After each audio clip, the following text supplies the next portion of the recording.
bentuknya seperti kaca karena dia mempunyai silikat sehingga disebut sebagai tunicata.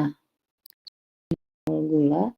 Kemudian berikutnya adalah yang karakteris chordata, kemarin sudah dibahas, ada 3 kelas, jadi ada Acidiaceae, ada Thalassaceae, dan ada Apicularia, di mana yang hidupnya sebagai sesil maupun sebagai plankton atau yang melayang, ya, bisa dan melayang di perairan.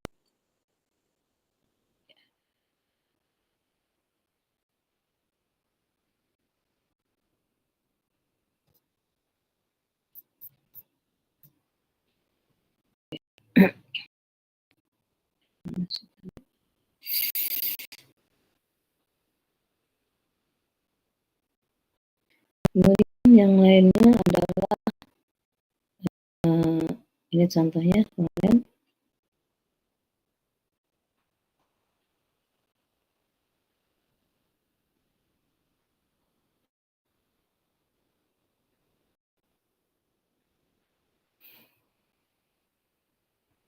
Ada Cephalochordata. Cephalochordata artinya dia hidup di mempunyai penyokong tubuh bagian dalam di dalam kepala. Itu contohnya di Amphioxus. Kodanya ini jelas sekali disebut dengan Euchordata, artinya dia sudah chorda sejati. Hidup mengubur diri di dalam pasir di dasar laut. Oke, Chitaenia vertebrata dilindungi oleh kranium kepalanya dan chordanya berupa ruas-ruas tulang belakang. Jadi sekali lagi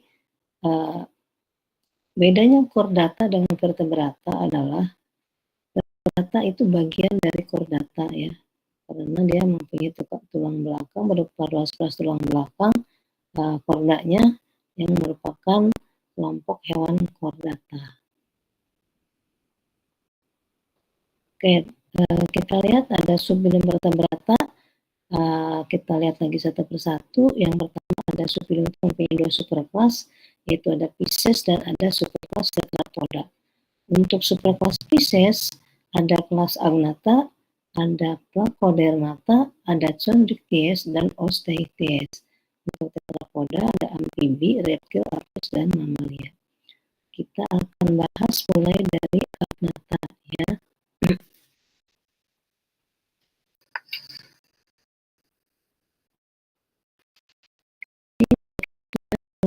Karakteristik vertebrata itu lengkapnya sudah perkembangan lebih baik dibandingkan film yang sudah kita bahas. Nah, ini juga sudah kemarin. Kenapa Pisces lebih banyak? Karena kita tahu bahwa perairan kita lebih luas dibandingkan daratan.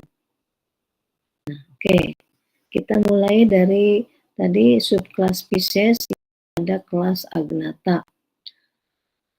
A itu artinya tidak, Genatos itu artinya rahang, berarti dia tidak mempunyai rahang, ya, kelompok organisme yang tidak mempunyai rahang.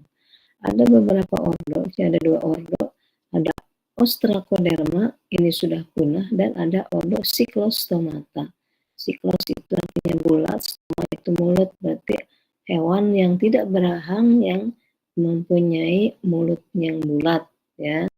Ini Gnathos rahang. Contoh yang masih hidup adalah Petromyzon marinus. Dari kalimatnya aja, dari katanya aja, ada marine, berarti dia hidup di laut. Nah, ini ciri-ciri Agnatha.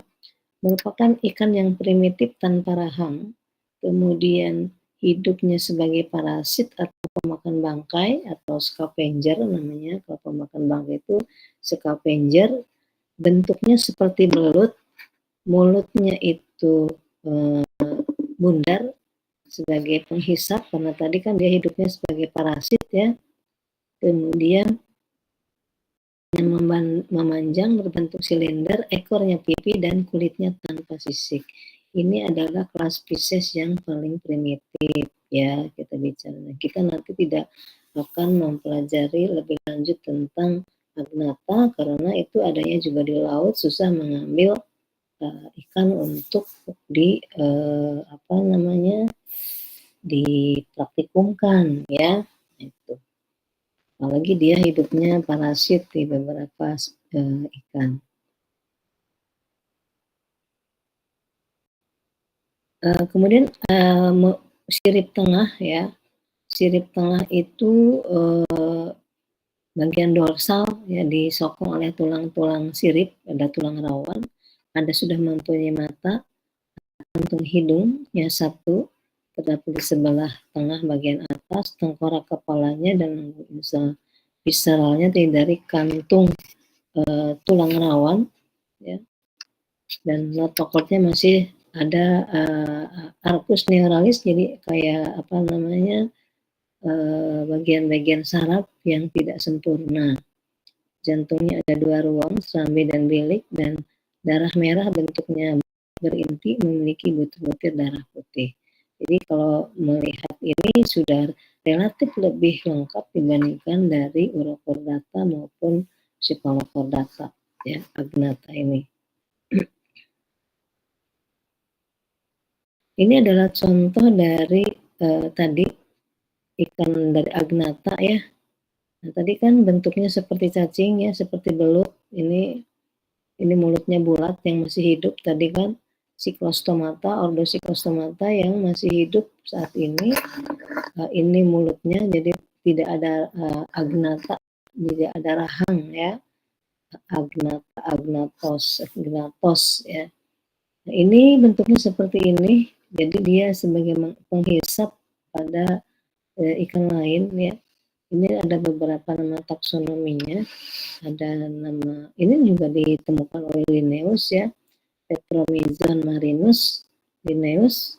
Ada nama sinonimnya, jadi ini juga ditemukan juga oleh beberapa ahli, kemudian diberi nama yang beda, tetapi sebetulnya sinonim. Ini ada spesies yang sama, Aminococcus Timizon verdi, Lampreta, dan lain-lain. Banyak sekali, ada Petromyzon concolor, ada Petromyzon adriaticus. Nah, ini semuanya pada intinya namanya Petromyzon ya, Petromyzon. Kemudian nama umum, karena kita juga sudah bicara tentang nama umum ya, nama umum, nama daerah ada. Ini nama umumnya adalah kalau ada Sigrid lamprey. Kalau bicara lamprey berarti itu nama umum, nama internasional ya, Gritsi lamprey. Itu dari Inggris ya, Lake lamprey juga Inggris, kemudian lamprey de mar juga dari Swiss, lamprey juga dari lamprey saja Inggris, lampreio Inggris ya. Ini bahasa Inggris, ada bahasa Perancisnya, lampoir marin, si lamprey, ini di bahasa Inggris ya. Jadi kenapa disebut sebagai eel ya? Kalau kita bicara eel itu adalah bentuk yang seperti belut ya. Ini bentuknya seperti belut. Tapi kalau misalkan orang siapapun yang bicara tentang lamprey, berarti bicara tentang Petromyzon marinus. Itu spesiesnya ini, tapi secara umum nama umumnya adalah ini. Tipe organisme itu ikan karena dia apa namanya, hidup di air, kemudian bisa berenang dan ada sirip ya. Biarpun dia parasit, tapi terkadang dia juga bisa berenang dan ada siripnya. Makanya tipenya masih termasuk tipe ikan. Kemudian yang kedua, jadi kita tidak akan banyak membahas tentang lamprey ya. Kemudian nanti kalau bicara itu khusus pada materi mata kuliah ichtyologi ya. Ichtyologi itu ada khusus membahas tentang itu. Kemudian ada kelas Placodermata. Placo itu plat, dermis itu kulit, kulitnya seperti plat, plat itu seperti besi ya, yang keras. Nah, ini sisik tulangnya plakoid, kemudian jenis sisiknya ya, sisiknya plakoid, jadi bentuk sisiknya yang terbuat dari tulang, kemudian ada di bagian depan tubuhnya saja, kemudian termasuk ikan primitif, dan ini sudah punah. Nah, jadi kita tidak akan mempelajari yang sudah punah ya. Ini merupakan peralihan dari Ostracodermata dan ikan-ikan yang berderajat lebih tinggi karena sudah mempunyai rahang. Tadi kan yang agnata tidak mempunyai rahang. Dia mempunyai rahang tetapi dia ternyata sudah punah gitu ya.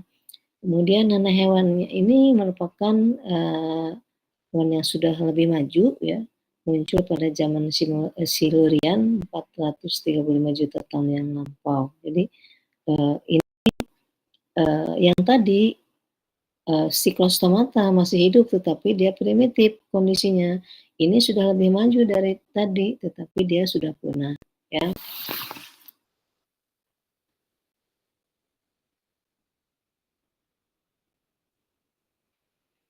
Ini ciri-ciri pelakon mata ya. Nah, ini tadi kan katanya sisiknya bentuknya pelat ya. Ini pelat seperti ini. Jadi seperti apa ya? Besi ya. Seperti besi kan dari tulang. Ini adanya hanya di bagian depan kepala saja. Ikan pertama yang memiliki rahang mempunyai siripnya berpasangan. Dia ada sirip anal, sirip perut. Nah, ini sudah mempunyai sirip ya. Jadi sebagai pelopor yang mempunyai gelembung udara. Ya, ini gelembung udara, kemudian notokodanya tetap. Notokodnya ada di bagian ruas-ruas tulang belakang itu tetap. Ini siripnya tadi berpasangan karena nanti berbeda dengan pada Osteoties. Osteoties itu siripnya tidak berpasangan. Ya. Jadi tadi yang pertama tadi ada agnata, kemudian yang kedua placodermata, di mana ini sudah punah ya walaupun sudah mengalami perkembangan dibandingkan agnata tadi, dia sudah mempunyai kepala dan rahang ya untuk makan. Kalau tadi parasit kan makanya mulutnya bulat, Cyclostoma.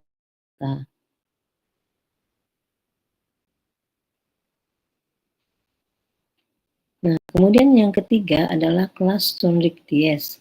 Artinya di sini chondros, asal kata dari chondros dan ichthyes itu ikan. Jadi ikan bertulang rawan ya. Chondros itu tulang rawan dan ichthyes itu adalah ikan bertulang rawan. Ini merupakan vertebrata tingkat rendah ya. Ada kolumna vertebralisnya, artinya kolumna korda yang berupa ruas-ruas tulang belakang itu sudah sempurna ya. Kemudian memiliki tulang rahang, sudah mempunyai rahang, memiliki beberapa pasang appendages, alat gerak yang dalam hal ini berupa sirip, kemudian bersifat predasius, artinya sebagai predator, dan hidup di laut. Contohnya adalah hiu, ada ikan pari, ada chimaera. Nah, ini contohnya ada beberapa siripnya ya, sudah mempunyai sirip, tetapi tadi yang membedakan lagi adalah dia tidak mempunyai ini kolumna vertebralis. Kalau yang tadi ya ini ada tutup insangnya yang untuk ikan tulang rawan tidak mempunyai tutup insang atau operculum. Jadi apa yang membedakan ikan bertulang rawan dengan ikan bertulang keras itu dilihat yang pertama kali kalau kita melihat ada dari tutup insangnya. Ada tutup insangnya atau tidak? Ini tidak ada tutup insang atau tidak ada operculum ya. Lalu dia insangnya hanya berupa garis aja nih seperti ini nih. Ada garisnya ya, itu garis ada lubang-lubang titik-titik saja. Itu bagian dari kelompok ikan bertulang rawan. Ini juga di sini untuk ikan pari hanya ada titik-titik. Nah ini bagian dari itu. Ikan pari biasanya hidupnya di daerah demersal. Demersal itu artinya di bagian dasar perairan. Ya, kalau ya, hiu itu biasanya hidup di daerah pelagik, di bagian atas perairan. Tuh.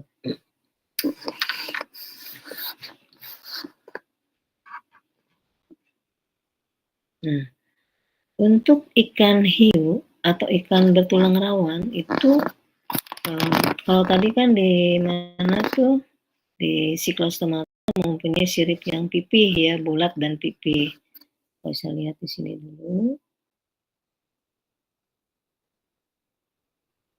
Sirip ekornya.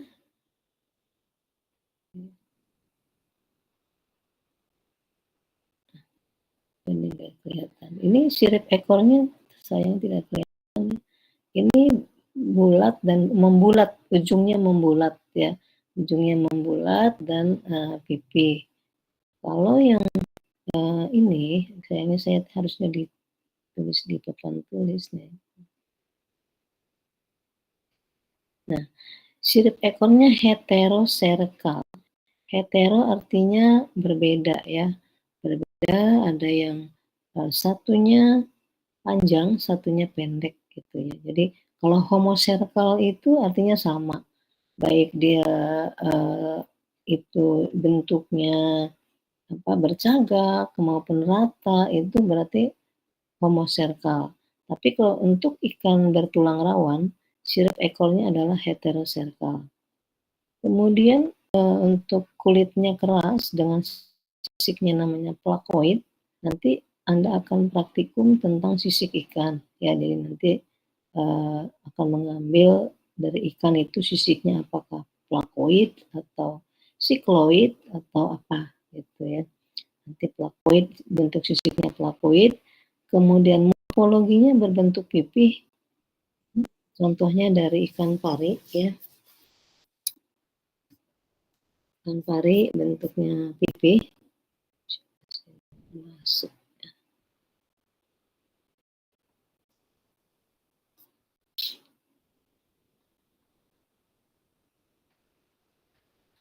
Kemudian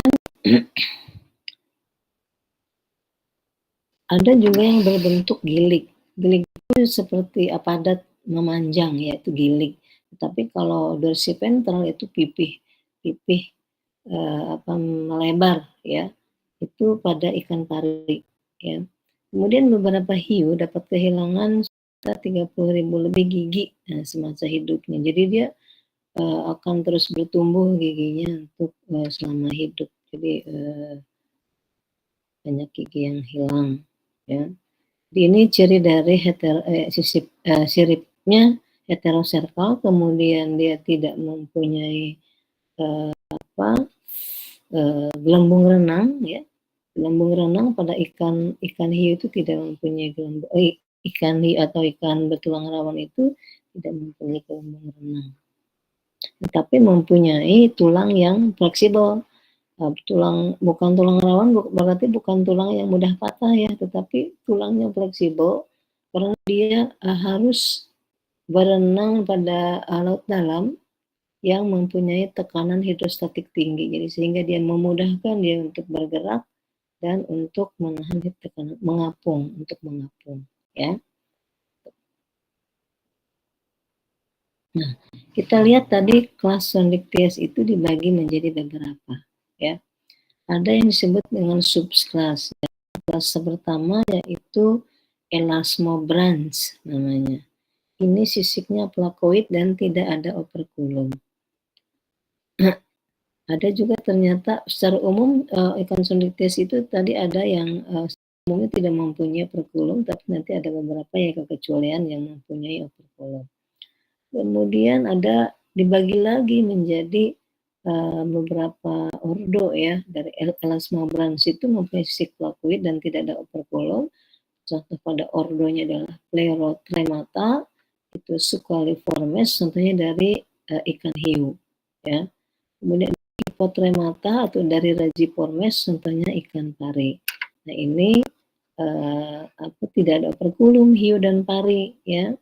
Nah, kemudian yang kedua itu ada yang disebut dengan subkelas Holocephali.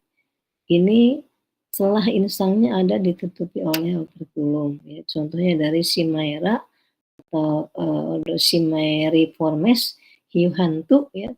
Dan ada juga contoh lain lagi. Contohnya adalah dari ikan Chimaera. Nah, kemudian kenapa Sondictyes dikatakan lebih maju dibandingkan Cyclostomata tadi ya? Cyclostomata yang agnata tadi ya. Nah, ini sudah ada sisik. Kalau Cyclostomata kan belum ada sisik ya. Kemudian tadi sudah ada sisik tapi sisiknya plat yang Placodermata itu sudah ada sisik tapi dia bentuknya mengeras seperti tulang dan hanya ada di bagian ini bagian kepala saja. Ada sepasang pinna lateral, pinna itu sisik ya, lateralis bagian lateral, kemudian ada geraham yang dapat digerakkan dan gigi sudah dilapisi email. Jadi seperti gigi manusia itu ada sudah ada giginya yang dilapisi pelapis gigi ya. Jadi itu sudah ada emailnya untuk si ikan Chondrichthyes ini. Jadi melindungi pengeroposan ya dari lingkungan laut. Nah, kemudian yang keempat adalah Osteichthyes. Osteon artinya keras, ichthyes itu ikan. Jadi ikan yang bertulang keras. Jadi kalau misalkan tadi sekali lagi ada ikan tulang rawan dan ikan tulang sejati, tulang keras. Jadi yang mencirikannya adalah tadi yang lebih ke operculum tadi. Ya. Ada beberapa karakteristik dari Osteichthyes ini. Yang pertama adalah kulitnya mengandung mukosa lendir, ya. Kemudian diliputi sisik, sisiknya ada sisik ganoid, ada stenoid dan sikloid, ya. Jadi nanti yang mana yang sikloid, mana yang stenoid, mana yang ganoid, nanti ada contoh dari sisiknya. Kemudian ada skeleton berupa tulang keras terbungkus dan kulitnya bersisik, ya. Kemudian bentuk seperti torpedo. Kalau tadi di ikan tulang rawan itu bentuknya tadi kan ada yang pipih mendatar ya, pipih kemudian bulat gilik ya, seperti hiu tadi. Kemudian kalau di Osteichthyes secara umum bentuk seperti torpedo, jadi memanjang ya, langsing memanjang. Ini adalah contoh ikannya. Kemudian bentuk siripnya homoserkal. Homoserkal itu sama ya. Ketika di sini kita lihat dari gambar, ada ini siripnya, sirip ekornya bercagak. Tetapi antara satu dengan yang lain itu sama. Nah ini berarti homoserkal. Kalaupun dia misalnya rata juga sama. Tetapi kalau pada ikan hiu atau ikan tulang rawan ini misalnya ininya pendek, bagian atasnya kecil, bagian bawahnya panjang, misalnya itu namanya heteroserkal. Atau ada yang membulat, atasnya membulat kecil, yang bawahnya membulat besar gitu ya. Itu adalah heteroserkal. Pernapasan dengan insang dan sudah mempunyai gelembung udara. Nah, ini. Jadi menggunakan insang. Kalau tadi pada ikan namanya insang. Kalau ini adalah menggunakan insang. Menggunakan insang berlapis-lapis. Contohnya ada ikan mas, ada ikan mujair, ada ikan nila dan lain-lain. Itu dari kelas Osteichthyes. Pokoknya semua yang hidupnya di mempunyai tubuhnya bentuknya mempunyai operculum ya, itu adalah ikan bertulang keras atau bertulang sejati. Dan biasanya mempunyai siripnya berpasangan ya, misalkan sirip punggung itu ada dua, sirip bagian dada, sirip dada ada dua, sebelah kiri sebelah kanan, ada sirip perut juga dua, sirip anal juga dua ya, itu untuk Osteichthyes.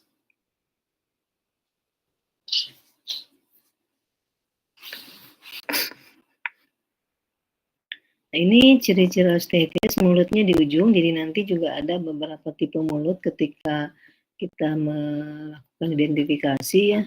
Mulut di ujung dan bergerigi, karena nanti ada juga mulutnya yang di atas ya. Mulutnya di bagian atas itu biasanya dia bukan sebagai pemakan dia pemakan runtukan dari atas. Jadi jatuhan dari atas dia hanya menyaring seperti itu ya.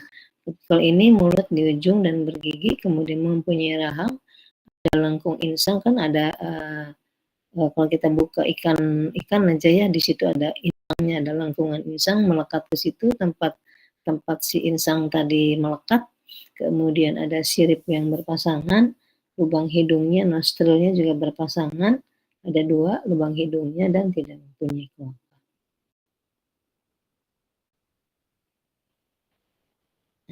Jadi Kalau sebetulnya apa sih yang disebut dengan ikan ya? Jadi ikan itu hewan vertebrata berdarah dingin, hidup dalam lingkungan air, umumnya bernapas dengan insang, pergerakan dan keseimbangan badannya terutama menggunakan sirip ya. Nah, tadi beberapa ada yang mempunyai sirip, berarti itu termasuk ke dalam ikan. Kemudian ketika dia mempunyai hidup di dalam lingkungan air dan berdarah dingin juga itu termasuk ke dalam ikan. Walaupun tadi ada beberapa yang tidak apa namanya, ada yang kurang mungkin dari susunan organnya, tapi ada mempunyai ketika mempunyai salah satu dari ciri ini maka termasuk dalam kelompok ikan.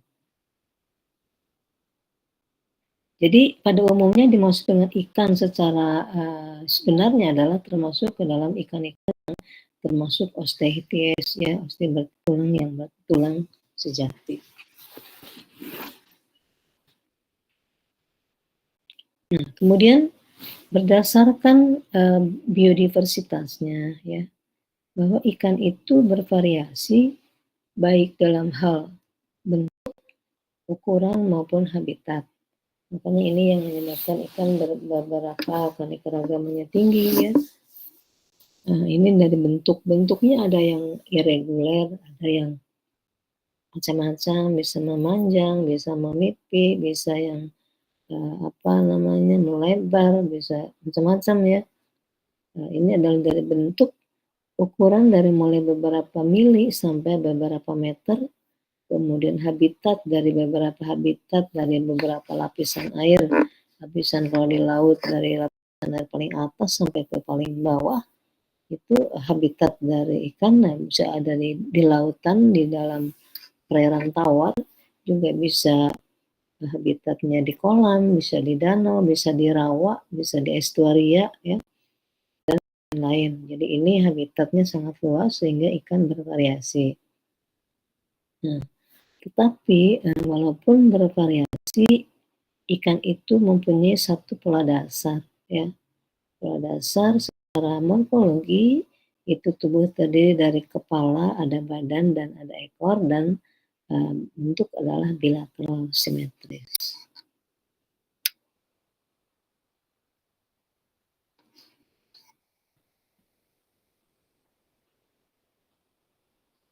Nah, kita lihat beberapa dari variasi ukuran ya. Ada beberapa ikan kecil yang disebut dengan persit namanya dari Amerika itu hanya dewasa seksualnya itu pada ukuran 27 mm. Kecil ya.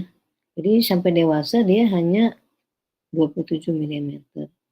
Tapi ada juga yang kalau kita lihat ikan seribu nih, ikan Lebistes reticulatus. Jadi kalau misalkan Anda praktikum ikan cere ya. Ikan cere itu ikan seribu Lebistes reticulatus ini ukurannya kurang lebih 15 mm. Ada juga jenis ikan gubi dari Pasifik bertelur pada ukuran kurang dari 15 mm, lebih kecil lagi.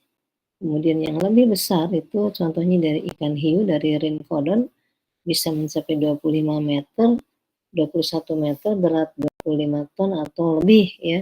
Jadi ada juga yang ikan cuai raksasa nih, ada Rhincodon typicus ukurannya 21 meter. Jadi dari yang terkecil sampai yang terbesar. Jadi ini dari segi ada yang ukuran sedang dan sebagainya.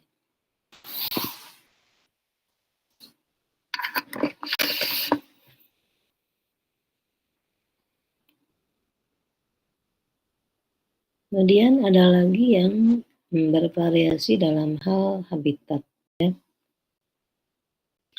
Nah, ini dari habitat dari permukaan laut dari beberapa danau ini sampai pada kedalaman di 7.000 meter di bawah permukaan laut. Ya, jadi dari permukaan sampai ke kedalaman dari daerah Palung ya, masih ada ikan yang hidup ya. Ternyata itu jadi 7.000. Rata-rata kedalaman laut itu antara 200 sampai 400 ya. Yang dalam itu adalah palungnya. Sehingga di sini ternyata masih ada ikan yang bisa hidup pada daerah kedalaman 7.000 meter di bawah permukaan. Kemudian habitatnya juga ada yang di air tawar nih dengan salinitas 0,01 per mil hingga salinitas laut terbuka yang sangat tinggi juga ini ada sampai ada yang masih bisa hidup ya. Kemudian ada juga yang hidup di daerah yang sangat gelap. Nah ini dan pada daerah yang berarus kuat. Kemudian juga ada yang bisa hidup pada habitat dengan suhu 44 derajat Celcius sampai ke minus 2 derajat Celcius. Dan ada juga yang di rawa-rawa di daerah tropis. Kemudian penyebaran secara vertikal dari berdasarkan kedalaman dari bawah ke atas itu 5 km di atas permukaan laut sampai 11 km di bawahnya. Jadi tadi dari permukaan sampai ke kedalaman.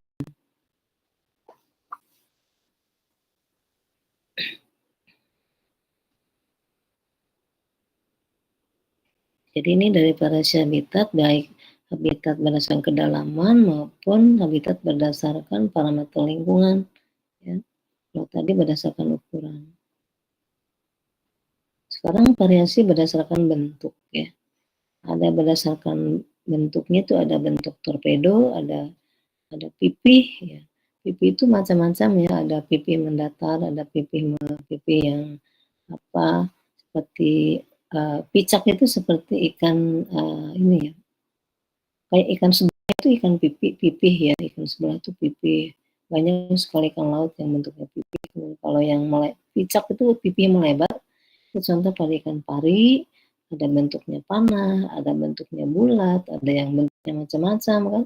Ada yang seperti ikan kupu-kupu, ada ikan hammer ya, ikan seperti bentuknya seperti palu, ikan berbentuknya yang irregular, banyak sekali variasi bentuk dari ikan.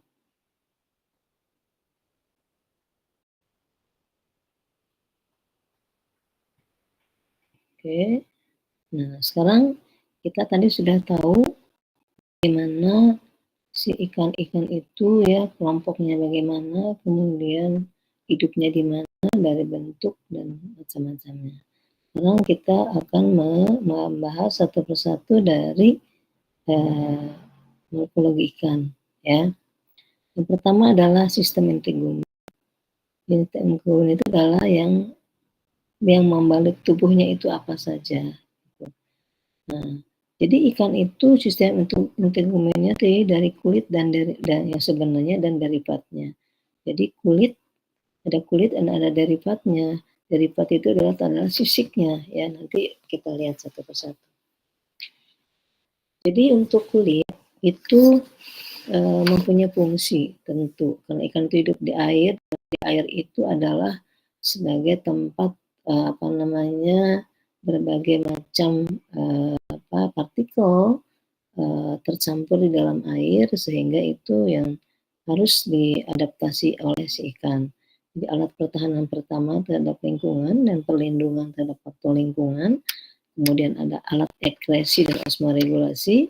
Kita tahu bahwa khususnya pada ikan laut itu pasti harus melakukan osmoregulasi karena osmoregulasi itu adalah regulasi itu pengaturan, osmosi adalah osmotik, dan osmotiknya harus diatur karena antara lingkungan dengan yang ada di dalam tubuhnya itu berbeda. Ya, maka dia harus melakukan osmoregulasi, bisa dengan cara macam-macam, dengan cara meminum air sebanyak-banyaknya, bisa juga dengan mengeluarkan urin sebanyak-banyaknya, atau yang lain-lain dengan menggunakan osmoregulasi. Kemudian ada sebagai alat pernapasan tambahan. Jadi kulit pada ikan itu bisa digunakan sebagai alat pernapasan tambahan.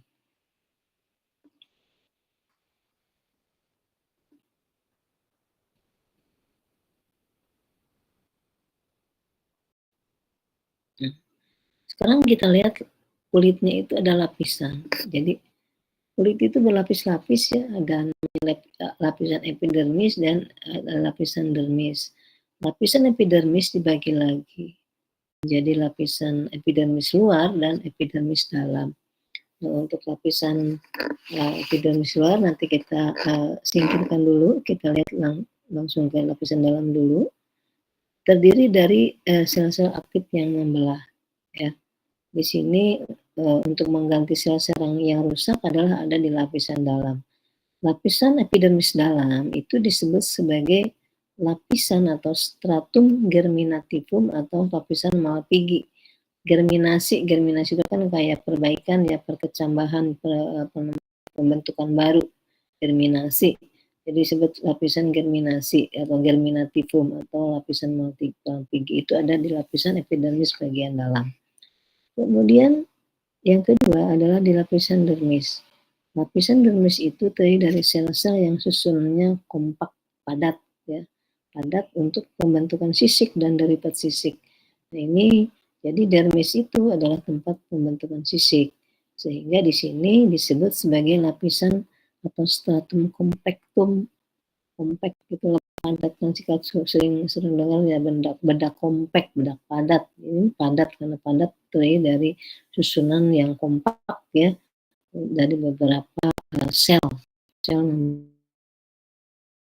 untuk satu ya, yang akan membentuk nanti sisik dan derivatnya. Itu.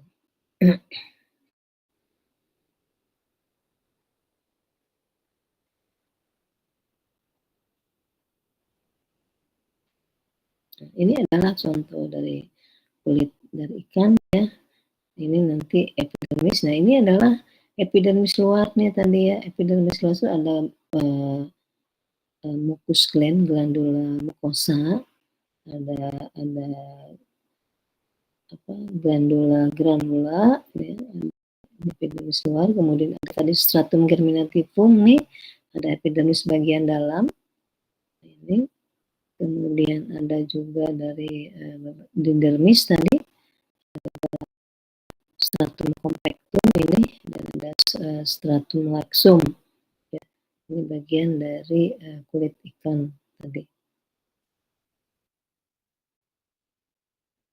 Dan ada chromatopor. Chromatopor itu adalah ada di bagian epidermis. Oke. Kita lihat tadi ini sebetulnya dia ada di lapisan luar, di epidermis luar itu ini. Makanya saya tersendirikan gitu ya. Ini ada yang namanya di dalam kulit ikan, di bagian epidermis itu ada namanya kelenjar mukus. Mukus itu adalah lendir atau lendir, kelenjar mukosa. Jadi kelenjar mukosa itu menghasilkan suatu protein, ya, suatu protein, glikoprotein, di mana ketika glikoprotein itu bereaksi dengan air, maka akan menjadi lendir. Ya, jadi lendir itu adalah dari dihasilkan oleh kelenjar mukosa yang dalam berbentuk padat, gitu. Kemudian ketika dia bereaksi dengan air, maka dia akan menjadi lendir. Itu namanya kelenjar mukosa. Kemudian ada sumber pewarnaan. Jadi ikan itu kan berwarna-warni ya.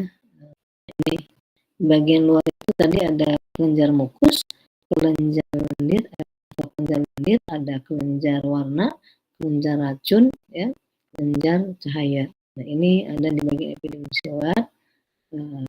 Kalau tadi untuk yang dalamnya adalah ini tadi di beberapa yang epidermis luar. Ada lagi ada kelenjar mukus, sumber warna, ada sumber cahaya, dan kelenjar racun. Kita lihat yang kelenjar mukus dulu. Ini satu persatu ya. Nah, jadi ini sekali lagi dihasilkan oleh lapisan epidermis luar dari sel yang berbentuk piala. Jadi di dalam air, di dalam si kulit itu ada sel-sel bentuknya seperti piala yang akan menghasilkan namanya berupa musin, yaitu zat glikoprotein. Jadi musin itu ketika bereaksi dengan air maka akan menjadi lendir. Kemudian untuk ikan yang tidak bersisik ya, kan ada ya ikan yang tidak bersisik ya, nah itu lendirnya lebih tebal dan banyak ya, lendirnya lebih tebal dan banyak kan untuk melindunginya. Kalau yang bersisik ada kulitnya, ada juga lendirnya ya, tentu ada juga. Tapi yang khusus yang tidak bersisik itu lendirnya itu lebih tebal dibandingkan yang pada umumnya. Nah, ini ketebalan kulit lendir ini dipengaruhi oleh kegiatan sel kelenjar yang berbentuk piala tadi. Ya, jadi ada tadi bentuknya piala. Kelenjar mukus. Nah, ini kalau kita lihat ada bentuk-bentuk kelenjar mukusnya ini seperti ini, bentuk-bentuknya seperti piala nih yang hitam-hitam ya. Ini bentuknya seperti piala, itu kelenjar mukus. Kemudian yang lainnya adalah fungsi lendir untuk apa gitu ya. Jadi yang pertama adalah mengurangi gesekan dengan air. Kemudian sebagai kalau misalkan tidak ada lendirnya, dia banyak partikel-partikel yang keras, partikel yang tajam, itu bisa melukai si tubuhnya. Maka dia dengan menggunakan lendir atau sisik tadi ya. Kemudian lapisan semi permeable untuk osmoregulasi, ketika dia mau mengeluarkan cairan di dalam tubuh itu pasti melalui pada lendir tadi ya. Kemudian mencegah infeksi dan menutup luka. Jadi itu makanya kalau kadang-kadang orang kalau ketusuk duri ikan itu langsung ambil lendirnya ya. Karena itu untuk menutup luka, ada yang mencegah infeksi, kemudian berperan dalam osmoregulasi tadi sama ya, yang kedua dan keempat sama ya. Sebagai alat pelindungan,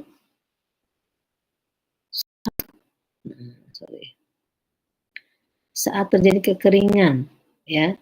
Jadi kan kayak misalnya ikan yang hidup di daerah estuaria ya. Estuari itu kan sangat tergantung kepada pasang surut. Pasang surut itu ketika pasang pasti banyak airnya, ketika surut itu tidak ada air, sehingga dia akan terjadi udara yang kering ya.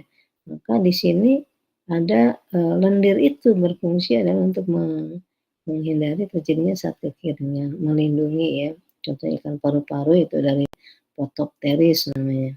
Kemudian lendir juga dipakai untuk melindungi telur dari gangguan luar.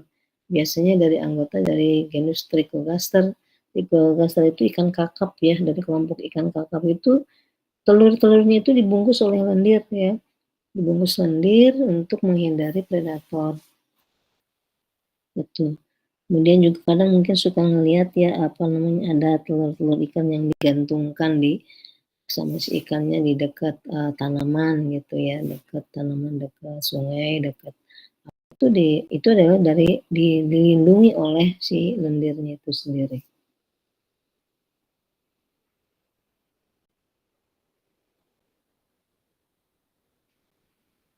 Oke, itu adalah dari lendir, kelenjar mukus yang ada di epidermis luar ya.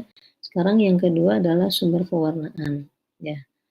Jadi sebetulnya untuk apa sih si ikan itu punya warna gitu ya. Jadi ini sama untuk persembunyian, bisa untuk penyamaran dan bisa untuk pemberitahuan. Persembunyian artinya untuk dia menghilangkan penglihatan ya. Penglihatan, penyamaran juga sama, menyamar menjadi seperti apa gitu, warna daun bisa menjadi warna gelap dan sebagainya. Nah, untuk pemberitahuan itu biasanya untuk mencari populasinya. Biasanya dia akan memunculkan warnanya untuk mencari populasi. Biasanya seperti itu, mencari temannya lah gitu ya, itu dengan pewarnaan, pemberitahuan. Ini fungsi dari pewarnaan pada ikan.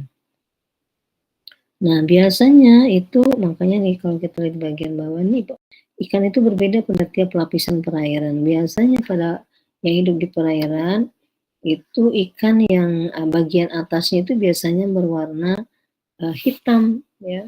Hitam, sementara bagian perutnya itu berwarna putih. Nah, kenapa demikian? Ini adalah untuk menghindari predator. Misalnya kalau dari atas itu kan biasanya predatornya adalah si burung ya. Nah, kalau dia hitam berarti dari pemantauan dari atas ke air itu tidak terlihat gitu. Jadi itu untuk penyamaran ya. Nah, itu sehingga menghindari predator. Nah, kalau dari bawah, predator dari bawah itu kalau melihat misalkan ada di bawahnya tidak akan kelihatan kalau yang dilihat itu adalah bagian atmosfer gitu yang putih gitu, sehingga apa namanya, tidak terlihat sebagai organisme ikan gitu sebagai musuhnya. Ini adalah bagaimana dia untuk apa namanya, kamuflase ya untuk beberapa jenis ikan. Kemudian warna ikan ini disebabkan oleh yang namanya adalah skema. Skema krom itu adalah konfigurasi fisik dan ada biokrom sebagai pigmen pembawa warna. Nah, skema krom itu konfigurasi fisik sebetulnya bahwa di dalam setiap sisik ikan itu ada yang namanya pigmen pembawa warna ya. Nah, ini warna-warna itu tersebar pada beberapa bagian sehingga begini, ketika misalkan ketika dia berbelok itu ada beberapa warna yang terkumpul di bagian tertentu sehingga warna ikan itu akan terlihat seperti apa. Jadi kadang ketika belok kiri dia akan menghasilkan warna biru, balik lagi akan terlihat warna apa gitu. Jadi konfigurasi fisiknya di situ akan terbentuk ya. Ini seperti pada ikan-ikan di daerah terumbu karang itu ya, berwarna-warni itu adalah ada yang namanya konfigurasi fisik dari warna. Nah, kemudian biokrom itu adalah sebagai sumber pemberi warnanya. Nah, kemudian ada sel khusus pemberi warna itu ada iridosit namanya, sel cermin. Tadi misalnya berbentuk cermin seperti bulat gitu, bulat ada menggantung ya. Kemudian ada kromatopor, itu ada di bagian dermis, ada sel pemberi warnanya. Kalau tadi sel mukus selnya berbentuk piala, kalau untuk pewarnaan selnya berbentuk cermin.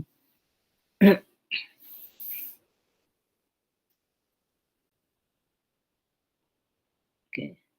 Nah, skema krom tadi yang pemberi warna itu biasanya ada warna putih ya pada rangka ikan itu warnanya putih, kemudian pada gelembung renang juga warnanya putih, sisik dan juga pada testesnya itu warnanya putih biasanya. Kemudian biru dan ungu itu biasanya pada iris mata, pada matanya itu ada warnanya biru dan ungu, kemudian warna pelangi itu ada pada warna sisik.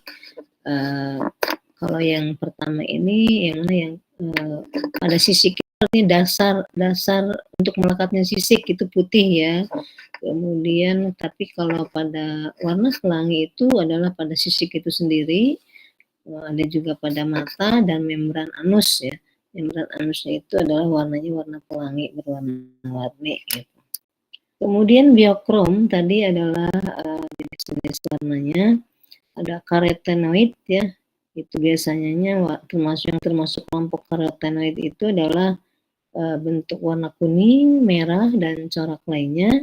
Kalau chromoid itu warna kuning sampai coklat, indigoid itu warna biru, merah, dan hijau, melanin itu hitam dan coklat, flavin itu fluoresensi kehijau-hijauan, warna purin itu putih atau keperakan, dan pterin itu putih, kuning, merah, dan jingga. Jadi ini warna-warna yang ada di dalam kelompok dari sisik ikan ya, kulit ikan. Jadi kulit itu nanti akan apa namanya mempengaruhi dari bentuk sisiknya tadi. Jadi yang pertama tadi kelenjar mukus, yang kedua adalah kelenjar warna, kemudian yang ketiga adalah cahaya ya. Nah, sel yang mengeluarkan cahaya adalah sel fotopor namanya. Sel fotopor atau fotosit. Nah, cahaya yang dikeluarkan oleh makhluk hidup disebut dengan proses bioluminescence ya. Jadi ada organisme yang bisa mengeluarkan cahaya ya pada kegelapan, itu namanya proses bioluminescence. Nah, tidak semua ikan melakukan proses bioluminescence. Nah, biasanya yang melakukan itu adalah ada yang hidup di daerah laut dalam. Itu antara 300 sampai 1000 meter. Jadi ikan ini dapat melakukan bioluminescence. Nah, ini untuk berdasarkan sumber cahaya yang dikeluarkan, itu ada cahaya yang dikeluarkan oleh sel pada kulit ikan itu sendiri, pada fotopor tadi bisa menghasilkan cahaya, tapi dan juga ada yang memang dia bereaksi dengan bakteri lain gitu ya. Nah, ini contoh dari yang bisa mengeluarkan cahaya dari sel kulitnya itu sendiri, contoh dari kelompok Elasmobranchi. Elasmobrans dari kelompok Edmopterus, Bentobatis, dan Spinax. Ya, ini contoh-contoh dari kelompok ikan. Dan juga dari Telestei. Nah, ini cahaya yang dikeluarkan oleh bakteri. Jadi tadi yang memang dikeluarkan oleh kulitnya itu sendiri, ada sel tertentu yang namanya sel fotosit, tapi juga ada yang dikeluarkan karena ada yang bakteri yang bersimbiosis dengannya. Misalkan ikan famili dari Monocentridae, Ganidae, dan Leomythidae, ya ini melakukan simbiosis ya, yang menghasilkan cahaya. Ini contoh dari ikan yang melakukan bioluminescence ya. Ini berarti ikannya bercahaya nih. Nah, biasanya cahaya ini bisa menerangi beberapa meter dari lingkungan dia hidup gitu. Tapi biasanya ini tidak panas ya, hanya cahaya saja. Dan semakin gelap biasanya akan semakin terang intensitasnya. Ini fungsinya adalah mengenal individu yang sejenis, untuk memikat mangsa, ini untuk kan kalau misalnya ada sesuatu yang menarik itu nanti akan mendekat, kemudian dia akan memakannya, menerangi lingkungan sekitar, dan juga bisa mengejutkan musuhnya. Jadi musuhnya mau makan, kemudian dia langsung melakukan cahaya sehingga bisa musuhnya menjadi kaget seperti itu. Melarikan diri atau ini sebetulnya sebagai bukan melarikan diri tetapi penyamaran lah seperti itu, dan sebagai ciri ikan beracun. Jadi ikan-ikan yang melakukan bioluminescence itu berarti biasanya sebagai ciri ikan beracun.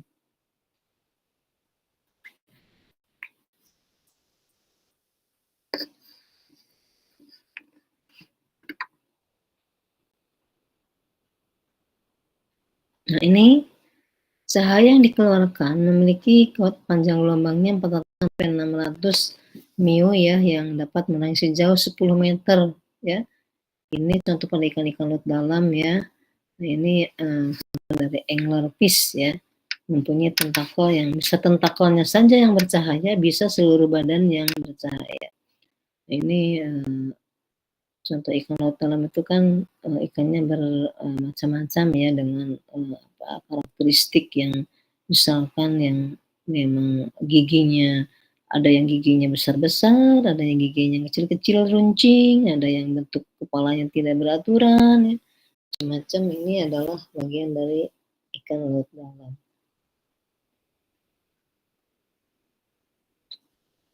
Jadi kalau untuk ikan-ikan di tulang sejati ya, itu tidak banyak yang melakukan bioluminescence ya.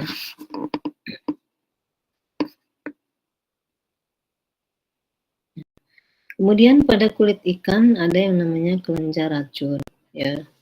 Kelenjar racun modifikasi dari lendir, ini fungsinya untuk mempertahankan diri, untuk menyerang, dan juga untuk mencari makanan. Dan mencari makanan biasanya dengan mengeluarkan racun, kemudian ketika si mangsanya nanti kemudian dia makan gitu ya. Bisa juga dia kalau yang senang hidup, jadi senang makan hidup, biasanya hanya untuk dilakukan pingsan saja si itunya, hipnotis, ini menghipnotis, melemaskan si mangsa, kemudian dia makan ya. Nah, jadi untuk ketika ada yang menyerang, dia akan mempertahankan diri dengan racun yang dimiliki, kemudian juga untuk menyerang tadi dan untuk mencari makan.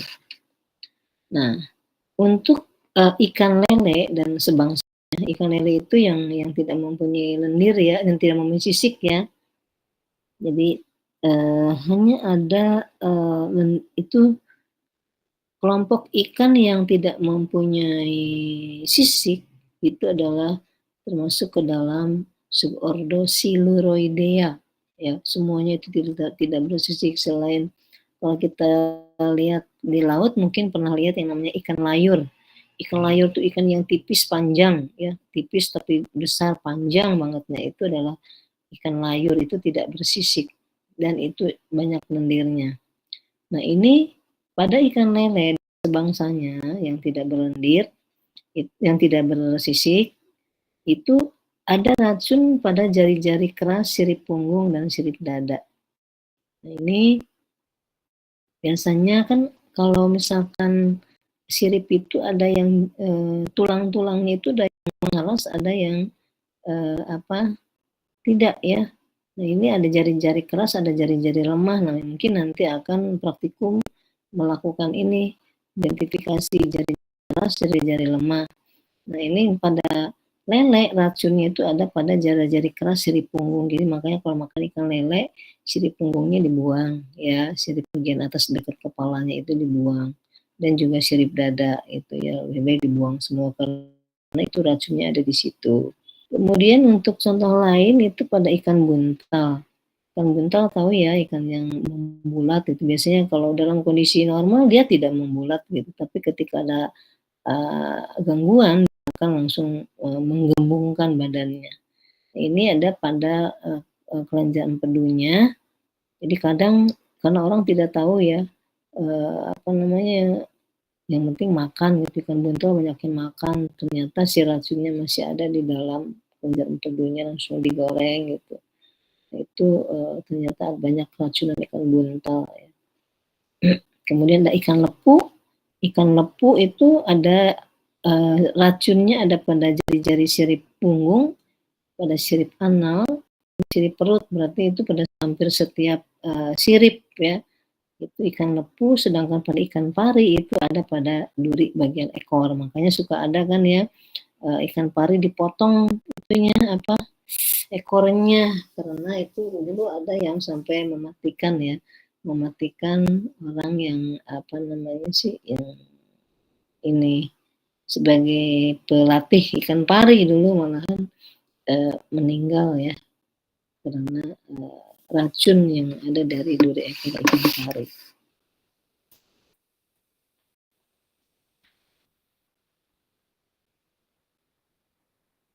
Nah, sekarang kita lanjut ke kulit sudah, kemudian jadi integumentnya ada dua tadi ya, ada kulit dan derivatnya. Derivat kulit adalah sisik, jadi kita satu persatu kulit sudah tadi, mulai dari bagian dermis luar, epidermis dalam, dan bagian dermis. Sekarang kita lihat di derivat kulit. Jadi derivat kulit sisiknya atau sisik ini dibuat di dalam lapisan dermis tadi ya, sudah di awal. Nah, untuk ikan-ikan primitif ya, tadi kan ada beberapa ikan primitif ya, seperti dari Placodermata dan sebagainya, itu mempunyai sisik yang keras yang karena dari tulang gitu ya. Sedangkan pada ikan modern itu biasanya kekerasan sisiknya itu lebih fleksibel. Bahkan kalau kita makan ikan yang sisiknya aja ketika digoreng kriuk ya dimakan juga dengan sisiknya gitu ya. Ini kekerasan sisiknya itu lebih fleksibel. Tergantung jenis bahan yang dikandungnya. Jadi nanti apakah banyak komponen tulangnya atau tidak, itu yang menyebabkan tingkat kekerasan pada sisik. Kemudian ikan yang sama sekali tidak bersisik itu lendirnya lebih tebal dan badannya lebih licin. Contohnya tadi ikan layur, ikan Trichiurus, Leptocaranthus, ada Demisolenia, ya, dan ada dari ikan dari subordo dari Siluroidea, itu dari Pegasius, Clarias, dan Pluto. Jadi kayak belut, ya, Clarias itu ikan lele, ya. Kemudian ikan patin Pegasius itu kan tidak bersisik, ya. Jadi berlendir, jadi sangat sangat licin, ya. Kemudian ada sisik pada bagian tubuh tertentu saja, pada bagian operculum dan bagian ekor saja. Jadi tidak semua ikan mempunyai sisik yang merata seluruh tubuh, tapi ada juga yang hanya pada bagian operculumnya saja dan bagian ekornya saja. Bagian badannya itu tidak bersisik.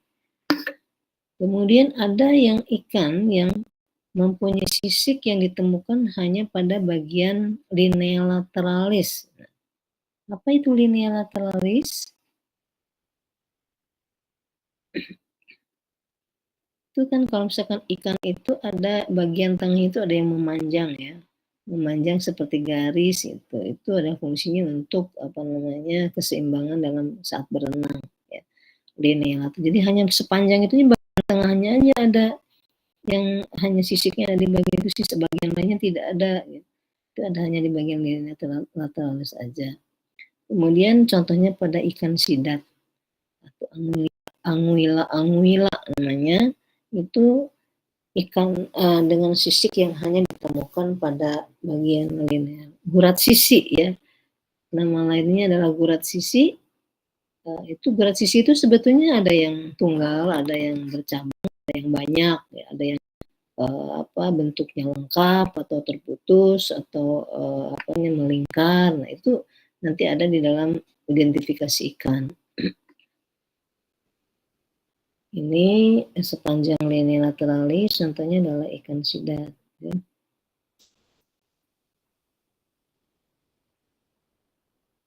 Nah ini jenis-jenis sisik ya.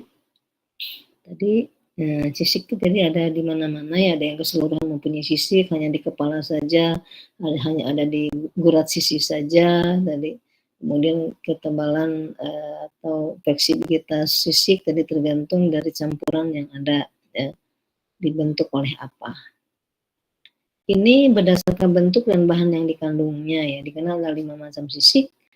Sisik plakoid, ada sisik ganoid, kosmoid, sikloid, dan stenoid. Nah, ini yang pertama adalah sisik plakoid. Ini sisik plakoid itu adalah sebagai ciri dari ikan bertulang rawan ya. Ya, tadi plakodermata ya, plakodermata, tapi ya tadi ada beberapa yang sudah punah juga dari kelompoknya, tapi yang di Chondrichthyes juga sisiknya sama, plakoid. Ikan bertulang rawan biasanya bentuknya menyerupai bunga mawar, kemudian ada dasar untuk melekat sisiknya itu bulat atau bujur sangkar. Ini terdiri dari keping basal yang terbenam di dalam dermis kulit, jadi ada di dalam bagian dalam ya, kulit dari atas sampai ke bagian dermis gitu, dan ada yang menonjol berupa duri dari permukaan epidermis. Ya. Jadi ini sangat ini yang sudah punah ini banyak yang seperti ini sisiknya plakoid. Contohnya ini seperti ini. Ini ada duri-durinya, ini ada kulit ya, kulit tadi. Jadi tadi melekat pada bentuknya segi 4 bisa membulat dan macam-macam. Ini kalau kita lihat di atas yang seperti ini, tapi kalau lihat dari samping ini ada lapisan-lapisannya ya di bagian dermis ya. Jadi mulai dari dermis muncul ke daerah epidermis. Jadi ini duri-durinya, dentin lebih ke tulang ya. Ada sumsum dan ini adalah bagian dari sisik plakoid ya.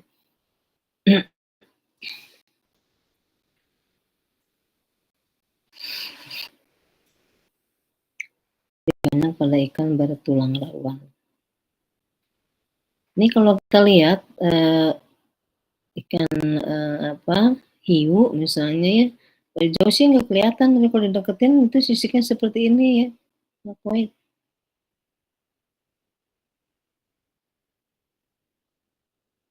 Nah, kemudian ada sisik kosmoid. Ini ditemukan pada ikan fosil dan ikan primitif yang sudah punah dari kelompok Crossopterygii dan Dipnoi. Terdiri dari beberapa lapisan yang berturut-turut. Dari luar adalah ada pitrodentin, kosmin, isopedin, dan materialnya terdiri dari substansi tulang. Jadi kalau kayak gigi itu kan dentin tuh gigi ya, gigi kita kan keras tuh. Itu lapis-lapisannya tuh ada di dalam juga pembentuk dari sisik ikan ya. Contohnya ikan Latimeria calumnae. Nah, ikan primitif ini ada ditemukan, masih ada yang ditemukan hidup ya di mana daerah Sulawesi. Dan ini kalau kita pergi ke mana tuh laboratorium yang di Cibinong itu dan geologi itu ada nih, ini besarnya lebih sebesar meja makan, besar sekali ya, besar sekali sampai akuariumnya juga gede banget ya. Ini kulitnya nih ya, kulitnya seperti ini, osmoid, jadi ada lapisan-lapisan yang mengeras nih kalau kita lihat seperti ini.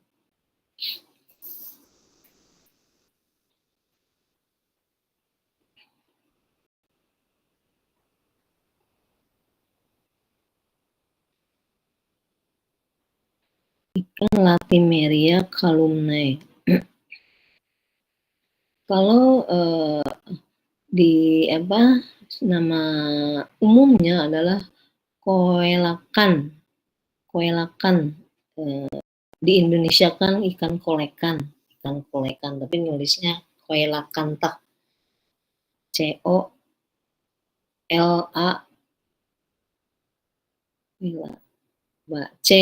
CANTH, koelakan. Tapi di Indonesia kan disebut ikan kolekan, gitu. Tapi bahasa Latinnya adalah Latimeria calumnae. Ini bentuk sisiknya seperti ini, osmoid namanya. Kemudian sisik yang lainnya adalah sisik yang berbentuk ganoid. Nah, seperti ini. Ada terdapat pada ikan holostei dan Scaphyrhynchus. Lapisannya ganoin, kosmin, dan isopedin. Ini bentuk-bentuk tulang ya. Ini bentuk-bentuk penulangan apa dasar dari petulang ya. Jadi masih keras gitu. Ini pertumbuhan sisiknya di bagian bawah dan bagian atas. Ini seperti ini, seperti apa genting ya yang tersusun.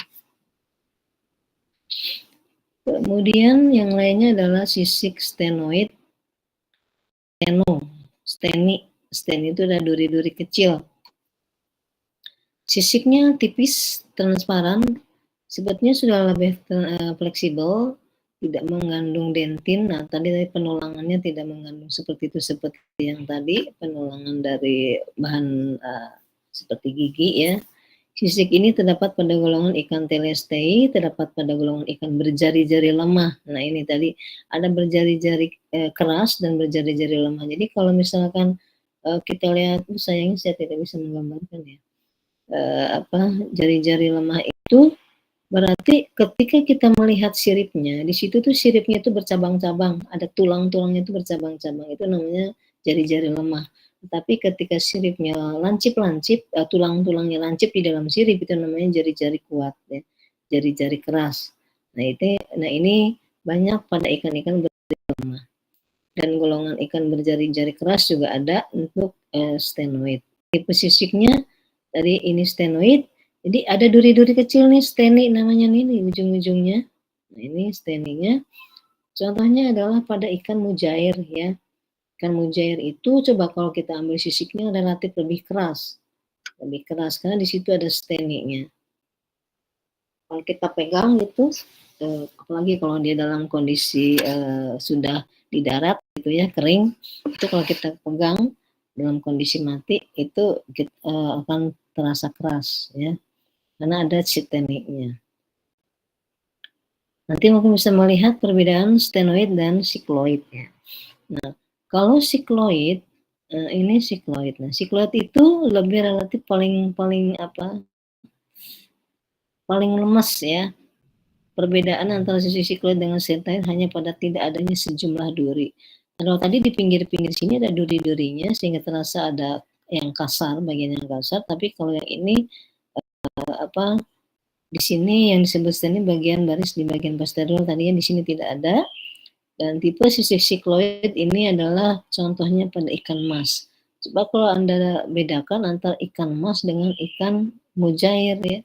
Kalau misalkan mungkin kalau laki-laki Mungkin jarang ikut memasak di dapur kalau yang perempuan, cuma bedakan ikan mujair dengan ikan mas. Ikan mas itu lebih halus ya, kalau dipegang lemas gitu. Nah ini contoh dari sisi sikloid.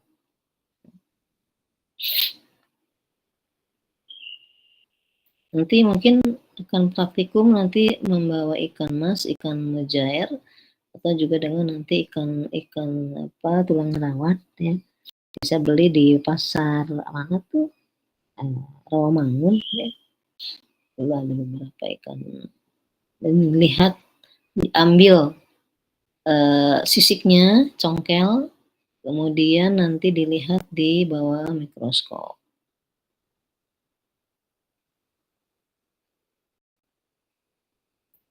Dan dilihat bagian-bagian. Nah, kalau misalkan bedanya dengan dan siklo itu ada yang di sininya apa yang namanya terpusat ya, terpusat. Kemudian di sini kasih memutar-memutar seperti itu ya, bagian-bagian seperti itu kayak apa sih? Namanya sikloid. Berarti ada sesuatu yang bersiklus gitu ya. Dan ini sebagai pusatnya ada kayak kita apa ya pada apa ya kayak pada ini nih sidik jari gitu ya, sidik jari itu bagian ada yang apa bagian-bagian yang sampai memutar tapi di sini tidak ada duri kalau yang sebelumnya tadi. Nah ini ada durinya nih ya, nah ini ada durinya, kalau ini tidak ada durinya.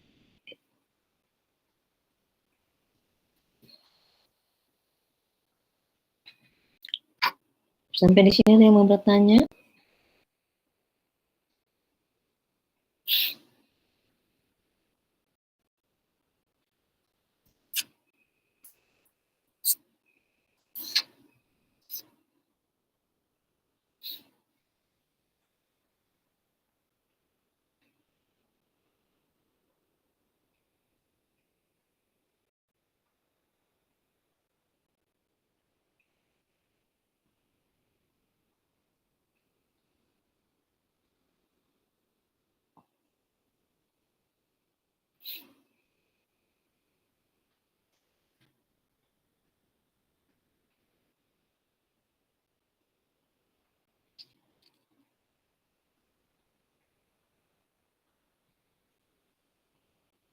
Oke, kalau yang bertanya saya lanjut. Ada sekarang tadi sudah bicara dari mulai kulit ya, kulit habis kulit dengan derivatnya sisik, sekarang rangkanya. Jadi rangka ikan itu berfungsi untuk menegakkan tubuh, menunjang dan melindungi organ tubuh. Kita tahu kalau ikan itu kan tadi bagian dalamnya ada ruas-ruas tulang belakang ya.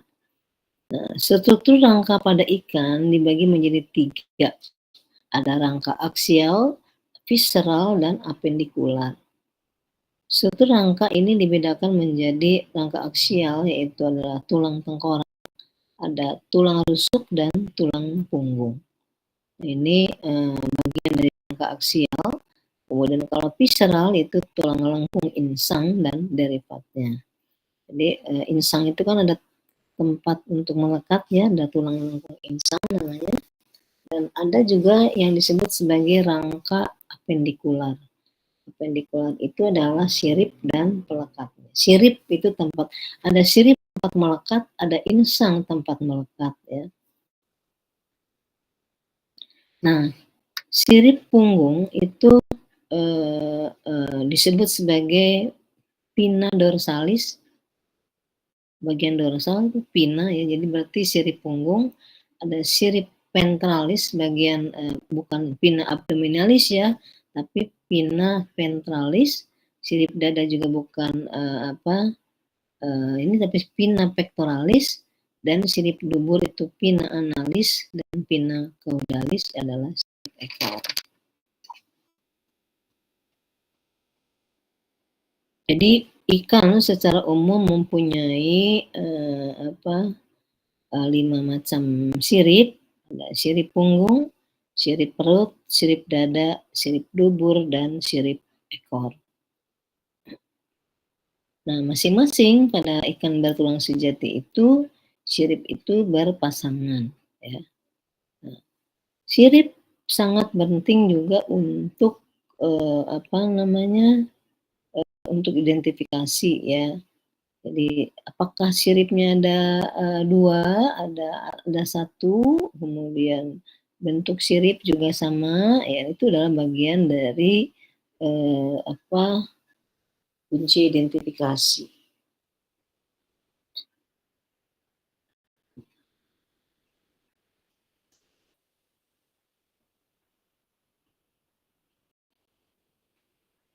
Ini sirip dari bentuk ekor, ya. Proterocercal, nanti Anda juga akan identifikasi ikan apakah bentuknya seperti apa.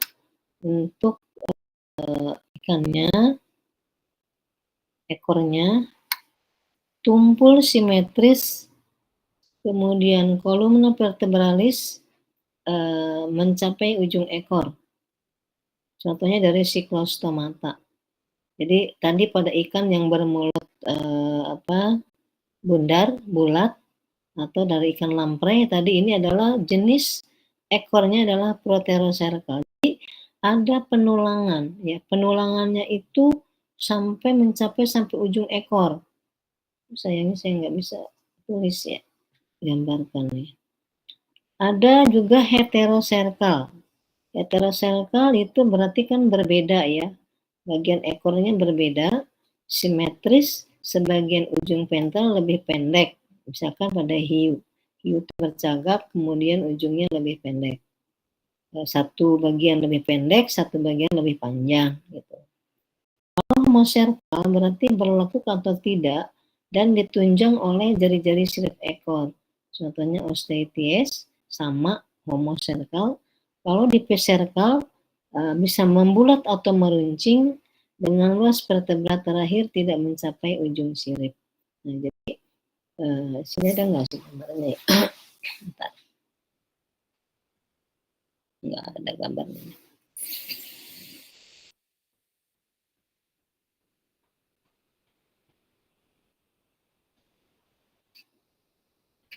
Oke, nanti saya gambarkan ketika kita pertemuan, ya. Untuk jenis ekornya.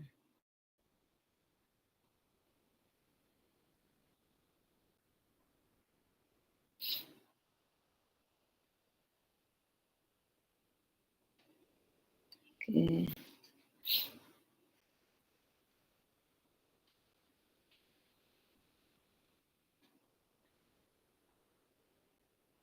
Jadi tadi, ya, sekali lagi ikan hiu misalkan ujungnya satunya pendek, satunya panjang, gitu, ya.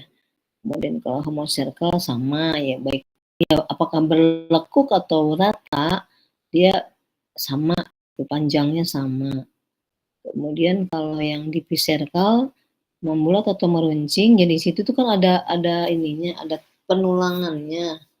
Penulangannya itu dari bagian pangkal ekor sampai ke ujung siripnya. Kalau yang di Proterocercal itu dari penulangan dari ada tulang yang menyokong, gitu, tulang yang menyokong dari bagian pangkal ekor sampai ke ujungnya itu ada tulangnya sampai ke ujung ekor, gitu. Kalau yang di Picercal baik dia membulat maupun meruncing ekornya, maka tapi dia tidak mempunyai tulang yang sampai ke ujung ekornya. Putus, jadi ada bagian yang tidak tertunjang oleh si ujung penulangannya.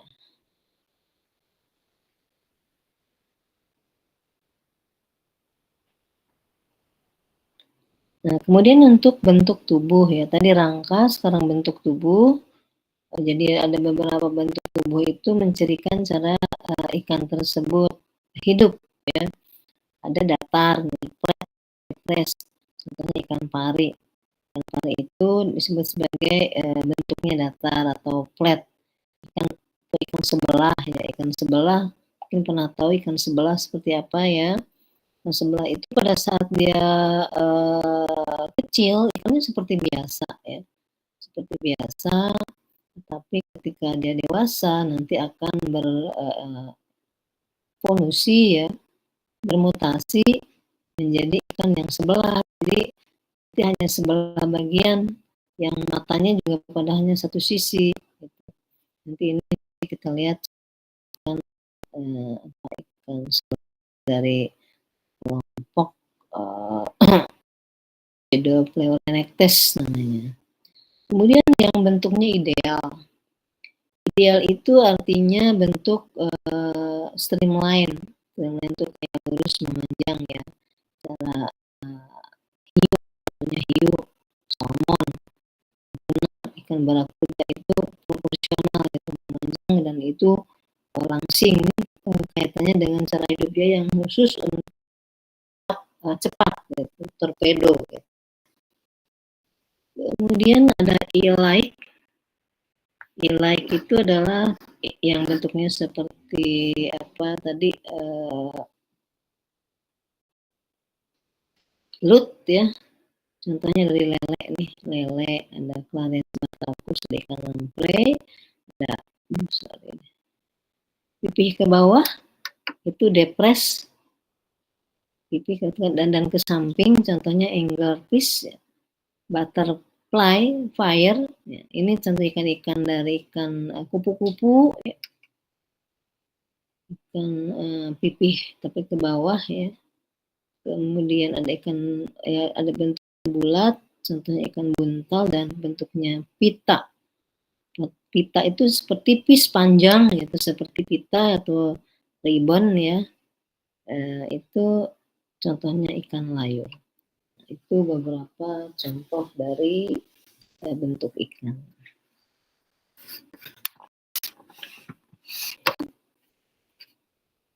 Oke, sampai sini ada yang bertanya dulu, silakan. Materinya cukup banyak ya untuk ikan. Nanti belum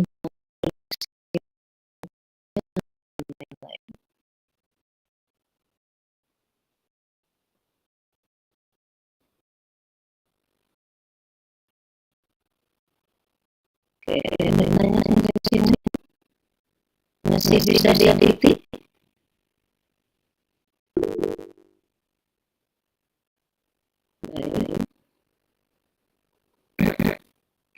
Yang lain sama ya.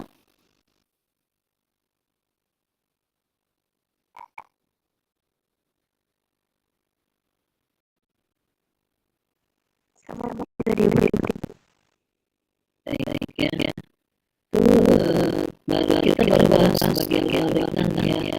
Kulit sama sisik ya, bagian dan bentuknya kita lihat yang pengadaptasi pernapasan, adaptasi reproduksi, kita ini kita akan lanjutkan lagi mudah-mudahan.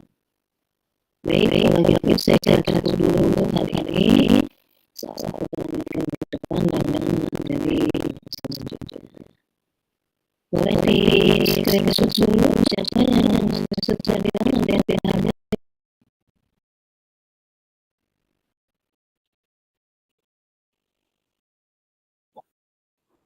Di screenshot boleh.